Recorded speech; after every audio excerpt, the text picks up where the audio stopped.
and welcome. I'm Jade of Jaded Reader, and today I'm going to go over what I'm currently reading right now.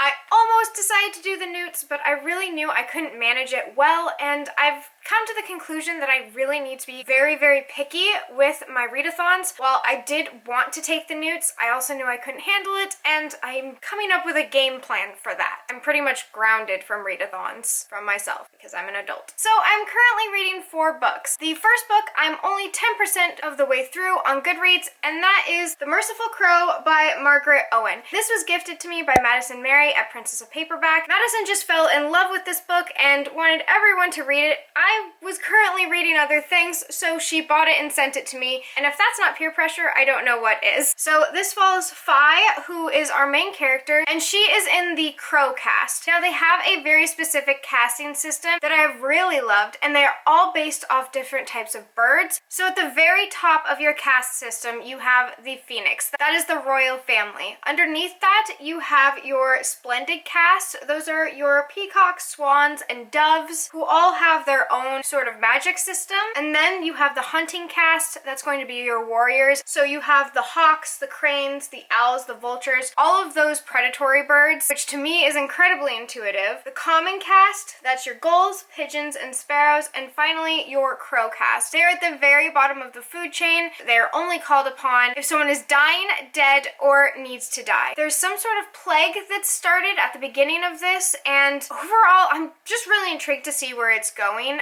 Fi is a really gritty main character. If I was to compare her to someone, I would say it's almost as if they made Ygritte from Game of Thrones a main character. She's witty and dark humored. Honestly, all of the crows are actually very reminiscent of what a crow would be if it was like in human form. I have an idea of the atmosphere, which is very dark, very brooding, and I've already had a bit of a surprise happen, and I'm only like 10% in. My next book that I'm also only 10% in is Girls of Storm and Shadow by Natasha Young. So this is the sequel to Girls of Paper and Fire. I received an advanced reader's copy, so I am trying to get to this one. I definitely want to give a review before it comes out. I have read the first 2 chapters, and it picks up right about where Girls of Paper and Fire left off, and I really have liked the almost instantaneous continuation of the story. Because this is the sequel, and I don't want to give anything away, I will say that Girls of Paper and Fire, the first one follows Lay, who is known as a paper girl. Her cast is the lowest cast, and she's essentially a human. You also have moon casts and steel casts. Those are going to be your half demons and your full demons. Lay, because of her unusual eye color being somewhat of an omen and a mysterious thing to the higher caste systems, ends up being taken away to be made a concubine to the Demon King. The Demon King is the most villainous villain you can find. While Lay is at the palace being trained to be a concubine, she not only finds an inner strength in herself, but she also stumbles across an amazingly sapphic, steamy romance. While I don't currently have any trigger warnings in this book, as I have not read it yet, I will say if you want to start on Girls of Paper and Fire, there is a trigger warning for sexual assault and rape. Lay and the other paper girls are taken against their will. While I'm not currently buddy reading this with anyone, I know that Jess from Tundra Tomes has also received this book, so I'm going to be probably bugging them in order to get them to buddy read this with me, because if you do follow Tundra Tomes, you will know Jess is over the moon for Girls of Paper and Fire, and I'm going to actually link a video up above of Jess's reaction to the cover reveal for Girls of Storm and Shadow, because it is the most pure thing on this earth. And you can also go ahead and wish Jess a happy belated birthday, as they did just have their birthday on the 18th.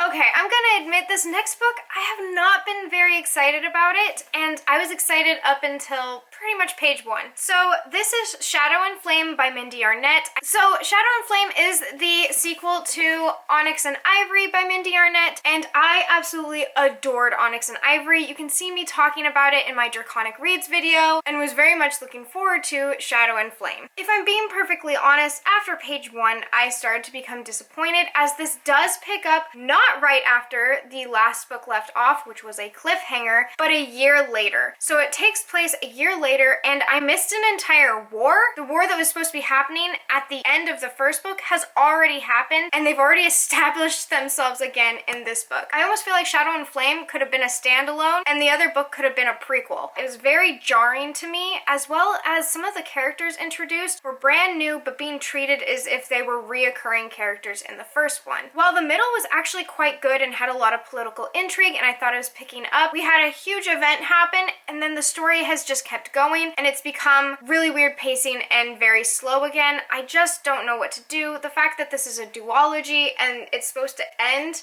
and I only have about 30% left, leaves me thinking I'm not going to enjoy this book very much. However, I will let you know in my wrap-up if it drastically changes. And finally, due to the lovely Madison Mary of Princess of Paperback, I have borrowed, not kept, but borrowed, A Heart So Fierce and Broken by Bridget Kemmerer. So this is the second book in A Curse So Dark and Lonely. I am still not ready to admit that after I finish this book, I have to wait for this book to be released and then wait again for the next book. I don't know what I'm going to do with myself. I am about 80% of the way through A Heart So Fierce and Broken, so I will keep this very short, as I do have a wrap-up where I'd like to put my full thoughts, but A Heart So Fierce and Broken has been amazing. I, at first, was a little bit wary because one of my favorite characters was not getting the same spotlight that she had previously got. I was just genuinely missing her and disappointed. However, A Heart So Fierce and Broken is standing on its own. I love the characters' perspectives that we do have. While I still miss the old character perspectives, these are just as great in their own way. So I will say A Heart So Fierce and Broken has been mending my heart from the Shadow and Flame conundrum that's been happening on the side. And while that is it for what I am currently reading, I will be finishing A Heart So Fierce and Broken today, and I plan on also picking up Wicked Fox by Kat Cho. I will be buddy reading this with Ola Quinn. Ola Quinn has been my dear friend on BookTube for quite some time,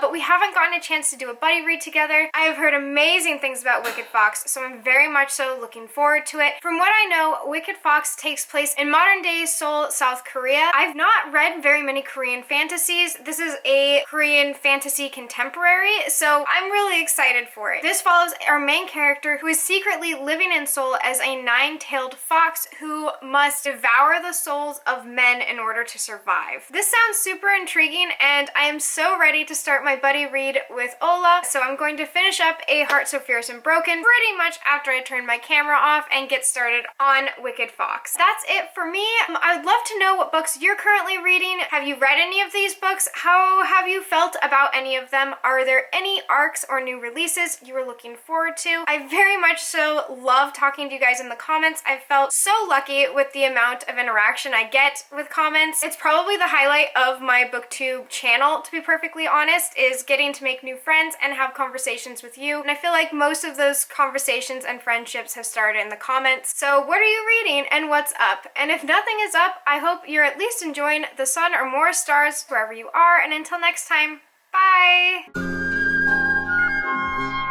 Okay, so I'm just gonna warn you now, this is actually kind of a Madison-centric month this month to serve the Dingy King. Well, I've hit a climax and I'm really kind of just tired and I wish it wasn't happening anymore. That's what she said.